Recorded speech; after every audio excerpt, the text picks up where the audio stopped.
弟兄姊妹平安，今天是2024年的11月26号。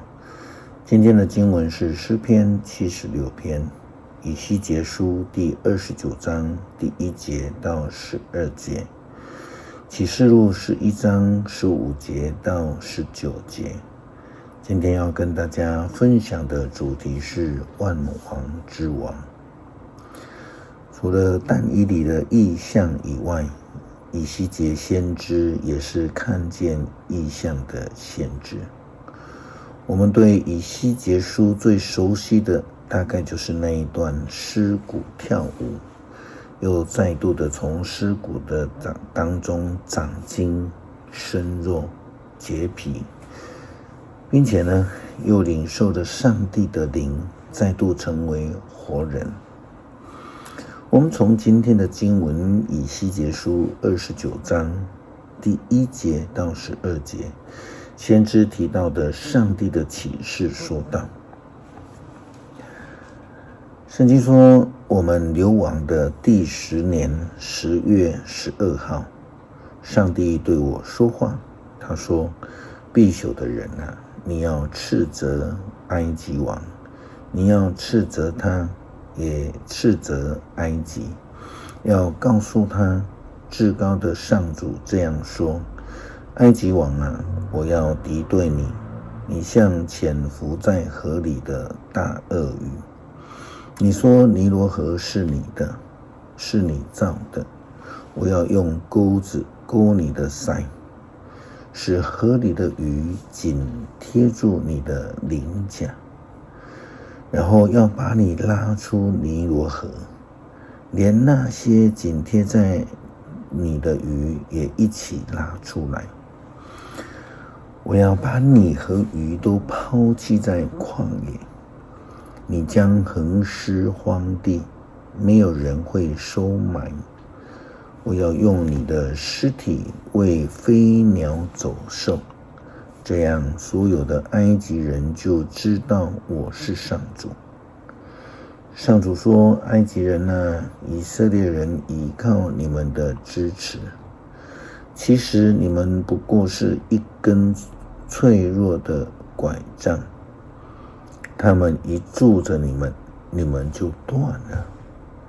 并且刺破他们的翼窝，扭伤他们的背。所以我至高上主这样说：我要使你们遭受战祸，人和牲畜都要被杀光，埃及的土地要荒芜废弃，这样你们就知道我是上主。因为你说尼罗河是你的，是你造的，我要与你和你的尼罗河作对。我要使埃及的土地从北部的密夺城到南部的舍弗尼城，一直到古时边界，全部都荒芜废弃，没有人也没有野兽的踪迹。40年之久，埃及人无人居住。我要使埃及成为全世界最荒凉的地方。40年之久，埃及的城镇要比任何荒城更为凄凉。我要使埃及人沦落作难民，逃亡各国，住在外国人中间。以色列人要依靠埃及吗？那是上帝预告了上帝的先知预告了上帝的话，埃及王以及领土都将要荒芜。埃及王对于这样的情况其实也是无能为力的。约翰在启示录当中也提到了第7个天使吹奏喇叭的预言，因为天上有声音大声地呼喊着。启示录11章15节到19节这样说道：第7个天使一吹号，天上就有大声音说：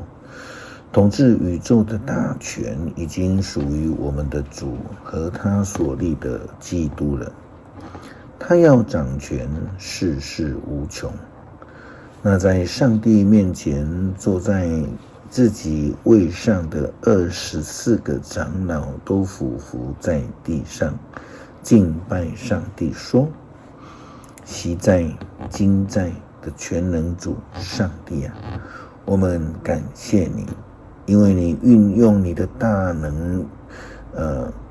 全能行使统治，列国狂怒，但是你的义怒临到了，时机已经成熟，死人要受审判。你的仆人先知们，你的子民和所有敬畏你的人，无论尊卑，都要得到奖赏。那些毁灭大地的人要被毁灭。这时候，上帝在天上的圣殿开了，他的约柜在殿里出现，接着有闪电、烈轰、声响、地震和大冰雹。